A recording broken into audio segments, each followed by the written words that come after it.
Emma Lebaille, mes essentiels avec... Angèle Chemin. Bonjour Angèle, Bonjour Eva. ravie d'être avec toi aujourd'hui pour prendre le temps de partager sur la manière dont tu as traversé et dont tu continues à traverser cette étrange période depuis près d'un an maintenant. Et avant de rentrer dans ce quotidien qu'on vit tous, je voulais te demander à quoi ressemblait ta vie d'avant le premier confinement, dans son organisation, dans la place que prenait la création et ton travail artistique. Alors, beaucoup plus de voyages, beaucoup plus de déplacements. Une vie moins casanière, même si je ne vois pas forcément le mot casanier de façon péjorative, mais une vie quand même moins à la maison, moins dans mon quartier, plus de rencontres artistiques et esthétiques. Une vie aussi au niveau familial, parce que moi, ça m'arrive aussi de travailler avec ma famille euh, avec beaucoup plus de relais, mais même de relais finalement artistiques. Donc, moins seul. Voilà, moins seul. C'est plutôt ça, je dirais, la question de la solitude. La question de la solitude. Et concrètement, au quotidien, c'était des temps de répétition, des temps de concert, de création. Est-ce que tu peux expliquer un peu plus en quoi ça consistait? Oui, oui, alors quand même beaucoup de temps de répétition et de préparation. Finalement, les concerts, moi, ça m'arrive de faire des concerts un peu ce qu'on appelle en saut de puce, c'est-à-dire beaucoup de préparation pour un concert ou un récital, donc des heures et des heures de répétition à la maison seule déjà. Donc j'ai déjà eu, comme je suis chanteuse lyrique soliste, j'ai déjà à l'origine beaucoup de travail personnel à la maison, mais quand même donc beaucoup de temps de répétition, beaucoup de temps de préparation, et puis après quand même vraiment des répétitions en musique de chambre avec d'autres musiciens, chanteurs, et du temps en création. Donc là, carrément, dans les théâtres, dans les lieux, dans les salles de concert, et puis les concerts. Donc si c'est une production, ça peut faire quand même un mois sur place, un mois et demi sur place. Et si c'est des concerts, ça peut faire 3, 4, 5 jours sur place. Voilà. Et sinon, c'est le temps. Beaucoup de répétitions, même en région, se font à Paris, encore aujourd'hui. Donc voilà, pas mal d'allers-retours dans la région d'Île-de-France. Tu dis beaucoup de répétitions en région se font à Paris. Ça veut dire qu'avant d'aller sur place, les temps de répétition se passent à Paris? Non, c'est pas ça. Ah, Pour de nombreux ensembles, oui. d'accord. Pour Ok. de nombreux ensembles musicaux, même des ensembles qui finalement travaillent en région, il y a quand même un grand nombre de musiciens des ensembles qui vivent à Paris. Et donc, c'est plus pratique, plus simple de rester à Paris, on travaille et après, on va faire les concerts. Il y a un autre cas de figure, c'est des résidences, où là, vraiment, on va dans des lieux spécialisés de résidence, que ce soit une abbaye, que ce soit une fondation, où là, tout l'ensemble va se déplacer. Mais c'est un peu plus contraignant au niveau des emplois du temps. Du coup, on répète souvent à Paris finalement. On arrive en mars 2020 avec cette première date un peu coup près du premier confinement. Qu'est-ce qui se passe pour toi? Comment tu vis ce moment-là? Qu'est-ce qui change pour toi concrètement dans ce rythme de création et dans ta vie d'artiste? Alors moi, concrètement, ma vie d'artiste, du coup, est corrélée à ma vie familiale parce que j'ai un enfant.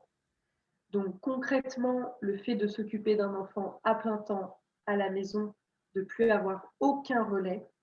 Nous, on est normalement, on a notre enfant qui est à la crèche. Je n'avais plus, alors qu'on est deux à la maison, je n'avais plus de temps, une grande fatigue, parce que, un travail, permanent à s'occuper d'un enfant. Donc tout s'arrête, les répétitions, la perspective de concert petit à petit, ça s'est pas fait tout de suite parce qu'on a eu un peu les informations au compte-gouttes aussi.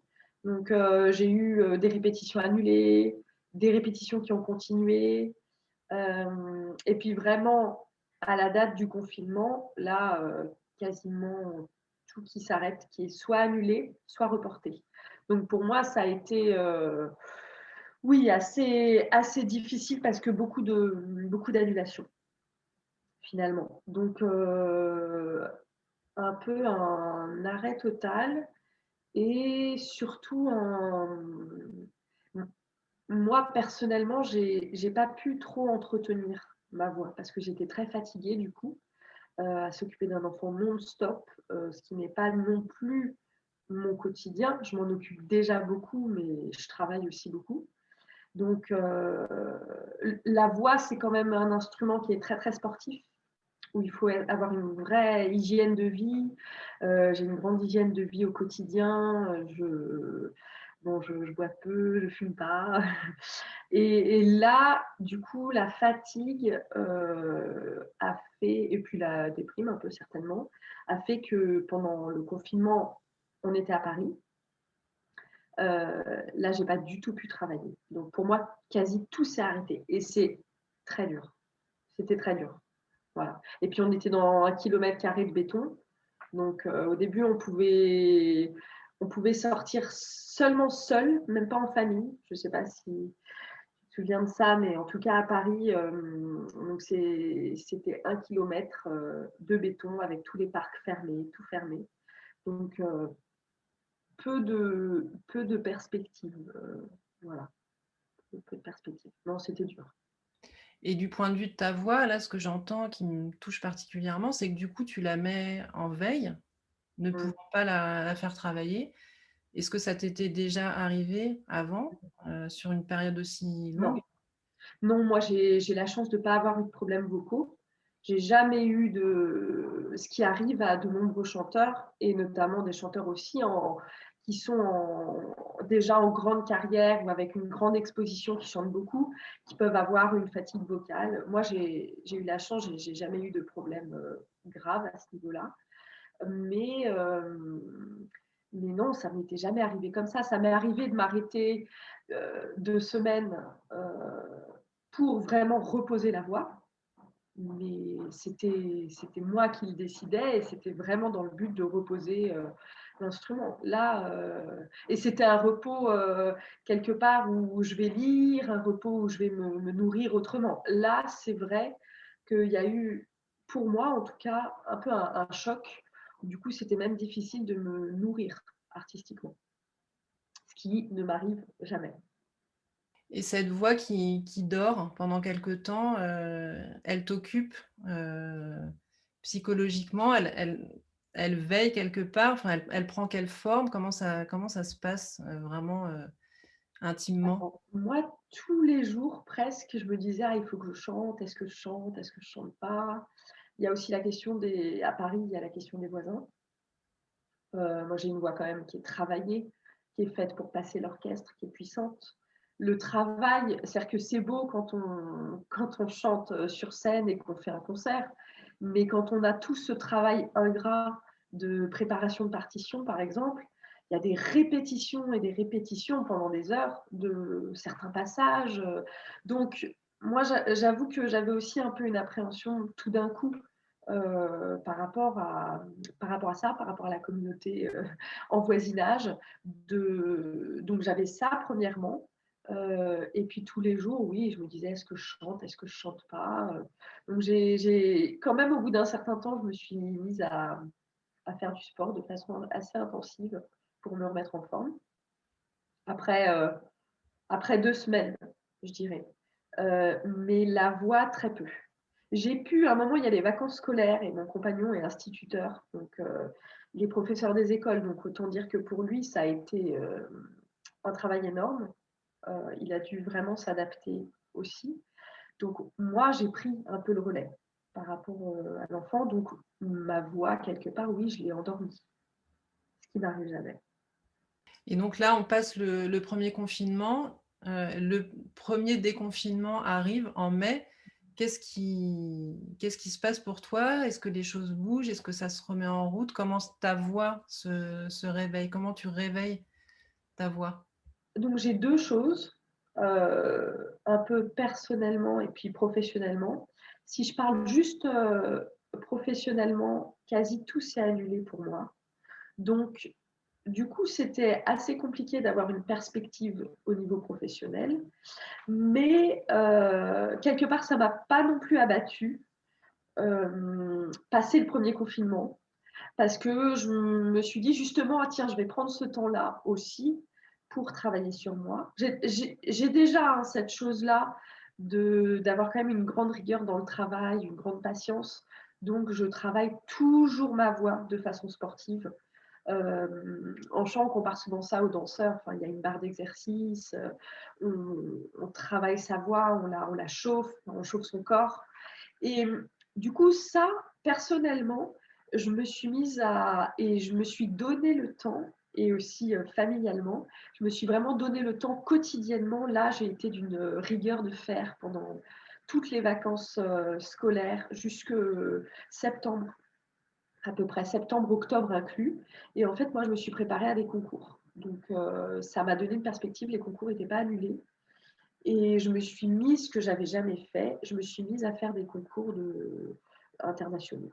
Donc, j'ai vraiment travaillé ma voix beaucoup et de façon très, très intensive, ce qui m'a redonné aussi beaucoup de bien. Ce qui m'a fait du bien et puis surtout, ça m'a fait avancer parce que j'ai aussi la voix qui a avancé, le corps, la réflexion, j'ai pris du temps. Donc, ça a été aussi positif. Ce temps-là, d'après confinement, d'après un peu isolement, a été extrêmement positif pour moi. Ouais, finalement. Parce que tu t'es saisi du coup de l'opportunité d'ouvrir sur autre chose. Tu dis que tu n'avais jamais fait de concours. C'était une manière d'avoir un cap, un phare à atteindre et que ta voix reprenne vie d'une certaine manière. Ouais, C'est oui, ça? je pense. Je pense. C'était une façon aussi pour moi de, de vraiment me faire un challenge et de me pousser à reprendre, retravailler, me dire aussi, mais où est-ce que j'en suis? Donc ça m'a fait un petit peu un arrêt sur image sur ma vie, ma façon de travailler. Je travaille aussi beaucoup en musique contemporaine. Moi, je suis une chanteuse lyrique, mais qui fait aussi beaucoup de musique contemporaine. Donc ça m'a permis aussi de me replonger dans du répertoire. Et, ça a été très positif, vraiment. Ouais. Et là, on arrive donc à octobre où tu passes ce concours. Oui, bah, alors, il se trouve que j'ai eu le Covid. Donc, j'ai eu le Covid peu avant de passer le concours. Ça a été assez dur. Euh, oui, assez dur, mais j'ai pas eu de complications. Heureusement, j'ai pas eu de complications. Et j'ai quand même, finalement, j'ai eu, je sais pas comment. Je me suis dit, il faut à tout prix que je passe ce concours. J'ai tellement travaillé, et donc j'ai réussi à passer ce concours international où j'ai obtenu un prix. Et c'est vrai que pour moi, c'est quand même une forme de reconnaissance par rapport à mon métier en musique contemporaine et en musique classique, du coup, de pouvoir chanter du répertoire. Parce que j'en ai les capacités. Et aussi, ce moment de post-confinement m'a reboosté à ce niveau-là. Parce que j'ai eu une forme d'énergie créatrice. Même maintenant, on en parlera peut-être un petit peu après. Surtout maintenant, en fait. Je dirais, là, c'était l'aspect technique, de remettre ma voix en route d'un point de vue purement technique, un peu comme un danseur, comme un sportif. Et après est venu plus l'énergie créatrice. Et par rapport à tout ça, donc il y a cette traversée, ces annulations. Qu'est-ce qui te manque le plus, toi, dans cette première période, confinement, déconfinement, jusqu'à octobre? Qu'est-ce qui est le plus difficile pour toi à affronter? Bien sûr, ouais, Pour moi, c'est les autres, c'est d'être avec les autres. Enfin, c'est-à-dire que là, j'ai refait des répétitions et déjà à l'origine, je suis quelqu'un quand même de très enthousiaste et très heureuse d'être là à l'instant T, au moment précis où je vais travailler et être un peu à 300%. Mais là, c'est vrai qu'à reprendre comme ça, je me rends compte à quel point la solitude, c'est terrible. Et du coup, d'être avec l'énergie vraiment, le corps des autres qui nous donne un souffle de vie, un souffle de créateur aussi. Parce que quand on chante, on est vraiment dans un rythme commun, on respire ensemble, on dialogue. Et ça c'était, pour moi, c'est fondamental. Du coup, à reprendre des répétitions comme ça m'a vraiment encore plus remise devant le fait que je veux chanter et être aussi créée avec les autres, pas toute seule. Moi, c'est vraiment, j'ai besoin des autres. Donc là, on arrive au second confinement, novembre, un peu de décembre, surtout la fermeture des lieux de Ouais. spectacles vivants qui perdurent à ce jour, près d'un an après le premier confinement. Donc ça fait 4 mois que tout est fermé. Comment ça se passe pour toi? Où est-ce que ça a bougé ou pas? Comment ça a continué? Pour moi, alors c'est drôle parce que, enfin, c'est pas drôle, mais je suis allée en Espagne, on a une très bonne amie espagnole et donc c'est étrange parce qu'avant le premier confinement, on avait été en Espagne justement une semaine dans sa famille et là, juste avant le second confinement, on est allé la semaine d'avant exactement pareil en Espagne où tous les bars sont ouverts, tous les restaurants sont ouverts, les lieux sont ouverts. On a été au musée. Pour moi, c'était la première fois que j'allais au musée depuis le mars d'avant. Et je vais quand même très souvent aussi me nourrir d'autres arts. Moi, vraiment, je ne suis pas que tournée vers la musique. J'ai absolument besoin d'autres prismes pour me nourrir. Donc, pour revenir à ta question, c'était d'autant plus un peu un choc parce que en musique, moi j'ai pas mal d'amis qui sont aussi à l'étranger, donc beaucoup de retours sur comment ça se passe dans différents pays, que ce soit des pays d'Europe ou outre-Atlantique, où c'est pas forcément du tout géré de la même façon. Ne parlons même pas des masques ou pas masques, mais où tout est ouvert. Donc là, c'était quand même un réel choc d'avoir un second confinement, plus de nouveau tout qui s'annule, qui continue de s'annuler. Et il faut savoir que moi, j'ai même eu des choses là qui s'annulent, mais pour l'année prochaine, j'ai eu des choses qui se sont annulées 1 an et demi à l'avance du coup. C'est-à-dire qu'en mars dernier, petit à petit, tous les mois, j'avais des choses, des gens qui appellent pour dire bah non, ça ne se fera pas, ça va se reporter ou non. Et par rapport à ce que tu disais, excuse-moi, hein, je pars dans des méandres, Il n'y a pas de mais, souci. mais le fait de continuer d'avoir ces structures fermées, j'avoue que j'ai une incompréhension et par rapport à ça, en fait, je me suis syndiquée. Donc, donc moi, j'ai eu un élan très fort déjà un peu militant depuis plusieurs années, plus au niveau écologiste et puis féministe, assez fort, vraiment, dans des lectures notamment, et puis dans ma façon de consommer, ma façon de manger, euh, ma façon d'acheter aussi. Mais là, c'est un peu le coup de massue. Donc, je me suis syndiquée à la CGT ou SFA, le syndicat français des artistes interprètes. Pour militer, mais aussi pour être informée. Parce que ce que je trouve très dur, surtout dans la solitude, c'est d'être informée parce que tout changeait et tout change encore très très rapidement et on ne sait pas. Donc moi, le plus dur, je pense, c'est la non-transparence. C'est pas forcément de se dire ça va être fermé de temps à temps, on se prépare pour la suite. Là, c'est tout d'un coup, tout est fermé et je ne pouvais même plus me projeter, je ne peux même plus me projeter, je n'ai même plus le droit de me projeter. Alors que des concerts, pour nous, mais bon, pour plein de corps de métier, ça se prépare très longtemps à l'avance. Pour un chanteur, on apprend tout par cœur, on prépare presque même des fois 1 an et demi à l'avance. Donc là, ça veut dire se préparer, ne pas le faire au dernier moment, on ne va pas sauter l'obstacle. Et encore et encore, tous les mois, d'avoir ces retours-là, c'est quand même très dur.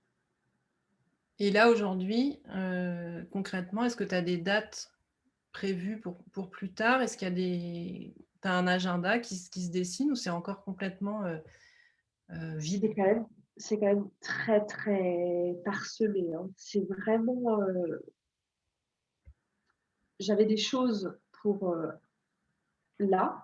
J'avais un concert, j'avais un spectacle le 6 mars. Ce spectacle a été encore une fois, reporté.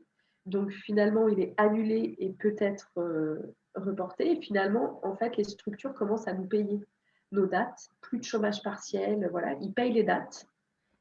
Comme ça, c'est clair et éventuellement, on reportera. Mais parce que pour toutes les questions de subvention aussi, c'est assez complexe. Donc, agenda vraiment, non, agenda toujours très, très, très, très parsemé, quoi, parcellaire. Et un petit peu de nouvelles perspectives. Et surtout, à partir d'octobre, je me suis mise à avoir une énergie justement un peu plus créatrice et à vouloir.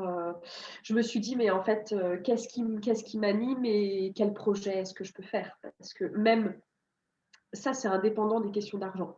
C'est juste la question de me nourrir et me nourrir intellectuellement et artistiquement. Donc, du coup, j'ai quand même des projets qui commencent à se profiler plus pour fin 2021, 2022 et quand même un petit peu pour l'été 2021 où les compagnies se disent qu'il y a quand même des choses qui vont être possibles aussi en lieu public ouvert, donc en plein air.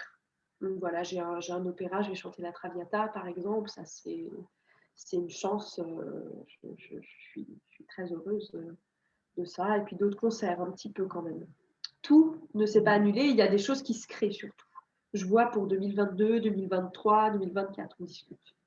Donc, Et quand tu dis des choses qui se créent, c'est des alternatives à ce qui était prévu et qui ne peut plus avoir lieu. C'est une nouvelle manière de faire. Donc, privilégier du plein air, qu'est-ce que c'est d'autre? Quelle forme ça prend? honnêtement, privilégier le plein air, je dirais que c'est là, cette période-là. Mais je vois les compagnies ou les structures qui rebondissent et qui ont la possibilité donc d'avoir une solution de repli en plein air ou une solution de repli à faire du podcast ou faire des vidéos. Mais finalement, il y a pas mal de compagnies qui désirent continuer aussi en structure, en théâtre, en église, en lieu.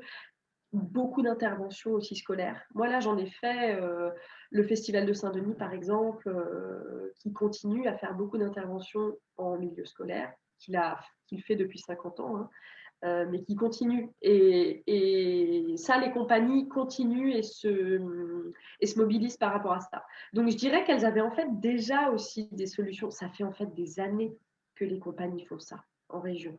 C'est pas du tout nouveau que les compagnies veulent faire des concerts en musée pour des publics empêchés, pour des personnes handicapées en maison de retraite. En fait, ça se faisait déjà. Là, ça s'est intensifié. Mais honnêtement, les compagnies qui le faisaient continueront et les compagnies ou les grandes structures qui ne le faisaient pas, franchement, vont peut-être le faire un petit peu, mais ce n'est pas non plus leur politique. Parce qu'en fait, ce que j'entends, c'est que ça s'est ouvert à d'autres biais, à d'autres publics. Donc en milieu scolaire, bon, ça existait déjà, mais ça s'est intensifié Ouais. auprès de publics empêchés pour parer au fait que les lieux, on va dire, traditionnels étaient et sont toujours fermés.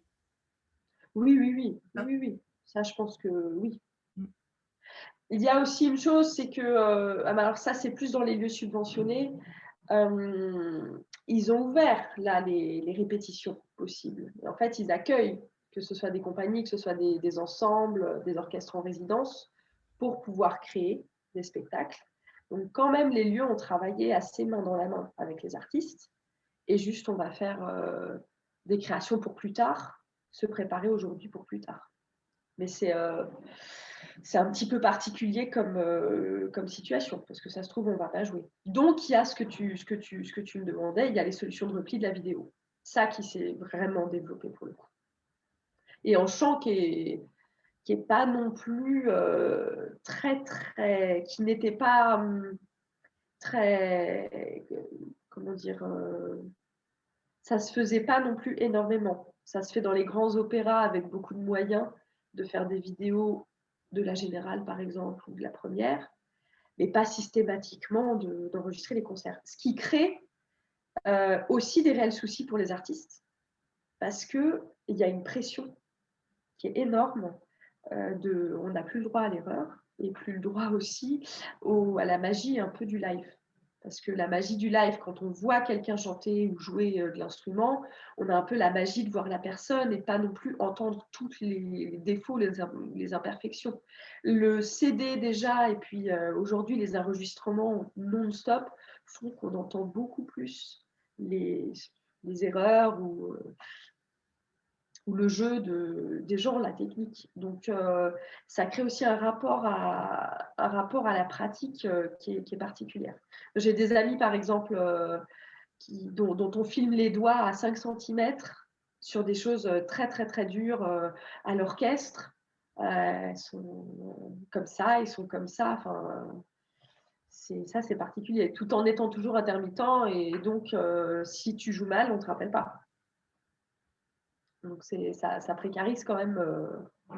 C'est pas que ça qui va précariser le métier, mais ça fait partie du stress en tout cas. Mais ça modifie la relation à l'autre. C'est un peu ce que chacun et chacune avec lesquels j'ai échangé ont exprimé. Et Ouais. dans tout ça, dans tout ce que tu nous racontes depuis le début du premier confinement, toutes ces étapes, qu'est-ce qui te manque le plus à toi dans ta pratique, dans ce que tu pouvais vivre avant et que tu n'as plus aujourd'hui? J'ai vraiment 2 choses, le travail avec les collègues et le rapport au public. D'avoir ce rapport très fort, moi je trouve ça très fort.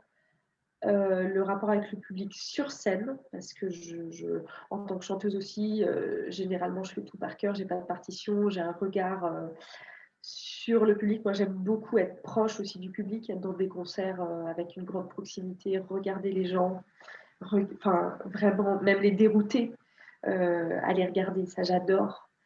C'est très particulier, c'est très intime. Et j'aime beaucoup cette forme de fragilité intime. Ça me manque. Ça me manque vraiment beaucoup. Et puis voilà, ce que je te disais, ce travail avec les autres, avec les amis, avec les collègues. Ouais, vraiment. C'est question de tout d'un coup travailler tout seul. Enfin,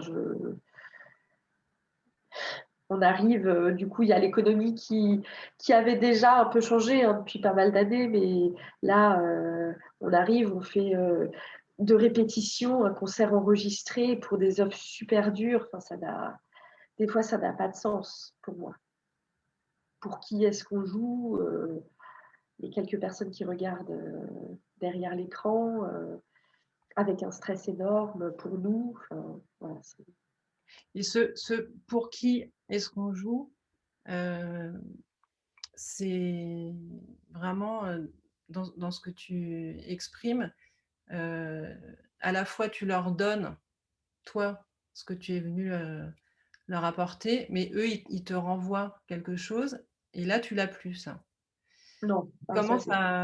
Comment tu pallies à ce manque, à cette énergie qu'on te renvoie pas pour continuer à donner ce que tu as envie de donner comme artiste? J'ai eu une période où je me suis vraiment posé des questions. Moi, j'ai toujours fait ça. Je travaille depuis l'âge de 4 ans. J'ai travaillé en famille, au théâtre, de 4 à 17 ans, non-stop. Et là, je me suis dit, est-ce que vraiment,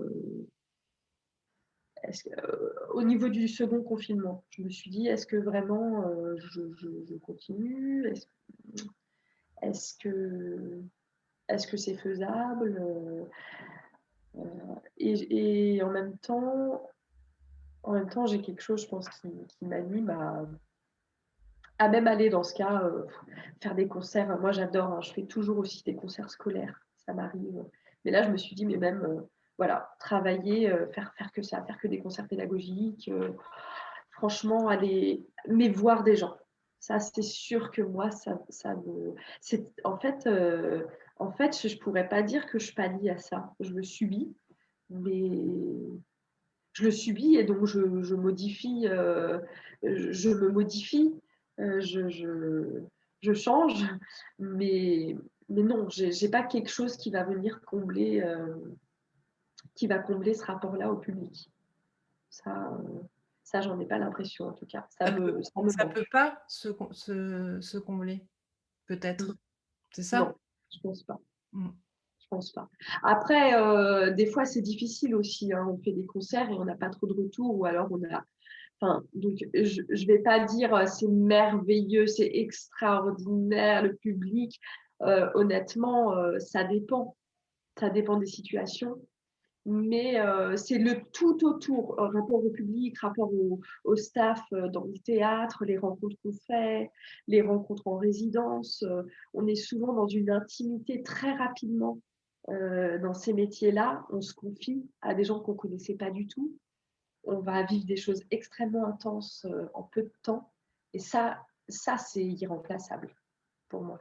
On s'ouvre quoi. Enfin, je le vois, je dis pas que moi, hein, je dis vraiment, j'ai aussi pas mal d'amis, de collègues. C'est quand même des métiers où on a la chance à ce niveau-là de s'ouvrir et de montrer des failles de nous-mêmes dans l'intimité aussi, en dehors des spectacles, en dehors du spectacle sur scène, dans tout le travail en amont, on va se confier à des gens, on va être proche de certaines personnes.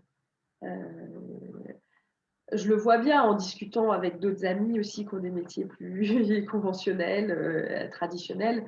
Tu vas pas forcément te confier, à tes collègues de bureau, ou raconter ta vie tout d'un coup ou des émotions extrêmement intenses, ça me manque.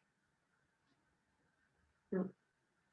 Et dans la continuité de cette fragilité que j'entends comme une force aussi pour pouvoir justement être, tout à ton public quand tu chantes sur scène, est-ce que tu penses avoir appris quelque chose sur toi depuis, le début de cette période, inédite et particulière? Oui, oui, bien sûr. Enfin, ah, est-ce que je pense avoir appris quelque chose sur moi? Oui. Si, je pense que quand même, je pensais pas être à ce point, heu, flexible, je vais dire ou alors, heu, si quand même, je pense que j'ai appris vraiment à ce point que, par exemple, certains amis étaient extrêmement importants pour moi. Amis et collègues, puisque dans ces métiers, on a aussi beaucoup d'amis qui font la même chose. Hem Et finalement, je là, je vais faire des projets avec des amis où on prend le temps de on prend le temps de prendre ce recul sur, qu'est-ce qu'on aimerait faire, sur quel artiste on aimerait travailler. Moi, je veux travailler aussi sur, pas mal d'artistes femmes, m'engager à ce niveau-là, plus. D'ailleurs, je vais faire un programme, hem, sur la musique du début du 20e, américaine et j'ai découvert des dizaines d'artistes femmes. Donc moi, si, j'ai appris sur moi que j'étais peut-être plus militante que ce que je pensais et que j'en avais les capacités. J'ai toujours été un peu, je viens d'une famille quand même très engagée artistiquement, esthétiquement, mais j'ai aussi eu ce côté un peu toujours des études françaises qui te disent tu seras toujours un étudiant un peu toute ta vie et il y a ces questions hiérarchiques très fortes en musique qui mettent aussi, il y a un niveau, un très très haut niveau. Quand tu n'as pas atteint ce niveau-là, tu ne peux pas forcément faire exactement ce dont tu as envie. Et là, quelque part, je me dis, bah, en fait, si j'ai envie de quelque chose, il faut que je le fasse. Donc, si, ça m'a appris sur ça et sur ce que je veux vraiment. Ce que je veux vraiment, c'est chanter, pas que pour les autres, pour moi aussi. Et par contre, pas forcément chanter avec une exposition énorme. Il y a toujours ces questions de carrière en opéra. Mais il faut souvent avoir une exposition assez importante pour pouvoir finalement faire les répertoires que tu veux. Pas toujours, mais en tout cas à un haut niveau. Toujours des questions dessous. Voilà. Mais je pense que j'apprends aussi qu'on n'a finalement pas forcément besoin d'avoir tant de sous que ça pour aussi faire des choses. Donc là, je suis pas mal là-dedans au niveau vraiment création de projet. Voilà. Ça fait une transition avec la suite, après cette année d'étapes successives, et là, un avenir assez brumeux, même voire très brumeux. Comment tu te projettes, toi? Comment tu vois les choses? Comment tu passes les jours les uns après les autres en ce moment? Honnêtement, je travaille. Je travaille ma voix. Quelque part, je suis prête. Donc c'est un peu ça. C'est le fait d'être prête physiquement et mentalement pour reprendre. On en parle pas mal avec des amis. Hein. Je pense qu'on est tous prêts. On est tous prêts à reprendre. On veut tous pouvoir s'exprimer. Donc à ce niveau-là, c'est plutôt ça. Et par contre, je pense être beaucoup plus détachée quelque part du métier, de l'institution. J'y attache moins d'importance, je pense aussi. Ça, c'est le résultat de cette année. J'attache beaucoup plus d'importance. Déjà, hein, j'étais comme ça, mais à la famille, les amis, quelque part plus. Parce que finalement, qu'est-ce qui reste dans une période comme ça? C'est ça, c'est nos proches. Donc, et d'ailleurs, pour les gens qui sont tout seuls, c'est un peu monstrueux. Qui peuvent même plus aller faire leurs courses et parler avec une caissière, voilà, ou un caissier. Ça, c'est très, très dur. Mais du coup, moi, c'est plus ça. Je me suis, je crois, détachée de ce poids de l'institution, un peu plus. Et je suis prête et je prépare des projets.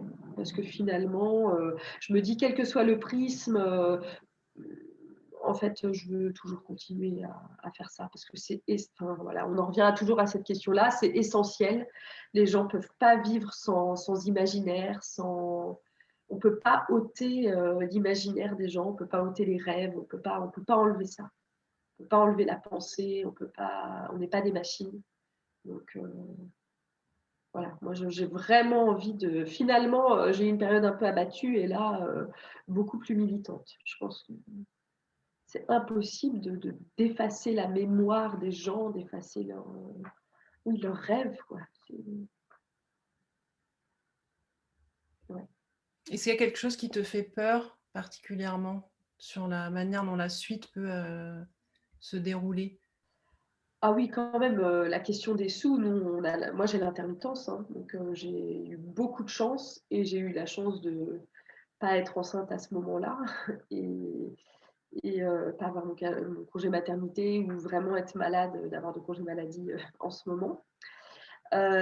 Si, quand même, le fait je pense, l'accélération d'un changement de statut et d'une précarisation de mon métier et des métiers en général, parce que des métiers artistiques, enfin, pas que artistiques bien sûr, mais des métiers artistiques en général. Donc ça, si, ça fait peur quand même. Je me dis que je trouverai des solutions et on va trouver des solutions, que ce soit en collectif, que ce soit en association, mais c'est quand même difficile. C'est, je pense, un tournant, un long glissement de dizaines d'années de politique libérale. Donc, ce n'est pas que notre président actuel, mais un glissement réellement politique de comment on perçoit la culture, comment on perçoit l'art, parce que ce n'est pas que la question de culture, c'est vraiment l'art en général. Pour ces gens-là, l'art est un loisir et rien d'autre. Et que je trouve ça tellement, tellement terrible comme pensée, une pensée à faire des machines pour des usines et ne plus penser par soi-même, justement. Moins les gens pensent et moins ils peuvent se rebeller, donc c'est bien pratique. Donc ça, voilà, ça fait peur, parce que je me dis, là, c'est aussi que le début. Finalement, moi, vu la façon dont les gens ont consommé, moi y compris, hein, je m'inclus dedans, mais je résume un peu rapidement, mais la façon de consommer au niveau des supermarchés, au niveau de maintenant acheter tout par Internet, ça continue encore plus. C'est pas forcément des décisions qui vont amener vers du mieux au niveau du climat, au niveau des égalités entre les populations. Donc je me dis, il va falloir voilà, s'adapter. Je te propose un petit cadeau virtuel pour conclure, une petite baguette Super. magique qui contient un vœu que tu peux faire là, aujourd'hui, pour rêver un petit peu concernant ta situation à toi, ta vie à toi d'artiste lyrique. Ah oui, moi je me souhaite en ce moment quand même de travailler plus, je dirais. Que mes projets puissent se réaliser sur, sur des répertoires assez engagés. Voilà. Et qu'il y ait plus d'égalité homme-femme, femme-homme. Ça oui. Dans ton métier en particulier ou plus généralement dans la société? Non, plus généralement dans la société. Dans la société. Dans mon métier aussi, hein, parce que dans l'opéra, c'est quand même l'opéra, c'est quand même un art qui est encore très traditionnel, on va dire, très académique, un art bourgeois. Donc, bien sûr, dans mon métier, et plus largement, déjà, si je peux souhaiter dans la société française, vraiment plus d'égalité. Et en ayant un enfant, on le voit largement.